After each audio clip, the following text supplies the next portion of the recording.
شروع اللہ کے نام سے جو سب پر مہربان ہے، بہت مہربان ہے۔ جب منافق لوگ تمہارے پاس آتے ہیں تو کہتے ہیں ہم گواہی دیتے ہیں کہ آپ اللہ کے رسول ہیں، اور اللہ جانتا ہے کہ آپ واقعی اس کے رسول ہیں، اور اللہ یہ بھی گواہی دیتا ہے کہ یہ منافق لوگ جھوٹے ہیں۔ انہوں نے اپنی قسموں کو ایک ڈھال بنا رکھا ہے، پھر یہ لوگ دوسروں کو اللہ کے راستے سے روکتے ہیں۔ حقیقت یہ ہے کہ بہت ہی برے ہیں وہ کام جو یہ لوگ کرتے رہے ہیں۔ یہ ساری باتیں اس وجہ سے ہیں کہ یہ شروع میں بظاہر ایمان لے آئے، پھر انہوں نے کفر اپنا لیا، اس لیے ان کے دلوں پر مہر لگا دی گئی۔ نتیجہ یہ کہ یہ لوگ حق بات سمجھتے ہی نہیں ہیں۔ جب تم ان کو دیکھو تو ان کے ڈیل ڈول تمہیں بہت اچھے لگے، اور اگر وہ بات کریں تو تم ان کی باتیں سنتے رہ جاؤ۔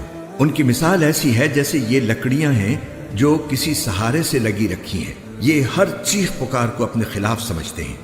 یہی ہیں جو تمہارے دشمن ہیں، اس لیے ان سے ہوشیار رہو، اللہ کی مار ہو ان پر، یہ کہاں اوندھے چلے جا رہے ہیں۔ اور جب ان سے کہا جاتا ہے کہ آؤ اللہ کے رسول تمہارے حق میں مغفرت کی دعا کریں، تو یہ اپنے سروں کو مٹکاتے ہیں، اور تم انہیں دیکھو گے کہ وہ بڑے گھمنڈ کے عالم میں بے رخی سے کام لیتی ہیں۔ اے پیغمبر، ان کے حق میں دونوں باتیں برابر ہیں، چاہے تم ان کے لیے مغفرت کی دعا کرو یا نہ کرو، اللہ انہیں ہرگز نہیں بخشے گا۔ یقین جانو اللہ ایسے نافرمانوں کو ہدایت تک نہیں پہنچاتا۔ یہی تو ہیں جو کہتے ہیں کہ جو لوگ رسول اللہ کے پاس ہیں ان پر کچھ خرچ نہ کرو یہاں تک کہ یہ خود ہی منتشر ہو جائیں گے، حالانکہ آسمانوں اور زمین کے تمام خزانے اللہ ہی کے ہیں، لیکن منافق لوگ سمجھتے نہیں ہیں۔ کہتے ہیں کہ اگر ہم مدینے کو لوٹ کر جائیں گے تو جو عزت والا ہے وہ وہاں سے ذلت والے کو نکال باہر کرے گا، حالانکہ عزت تو اللہ ہی کو حاصل ہے اور اس کے رسول کو اور ایمان والوں کو،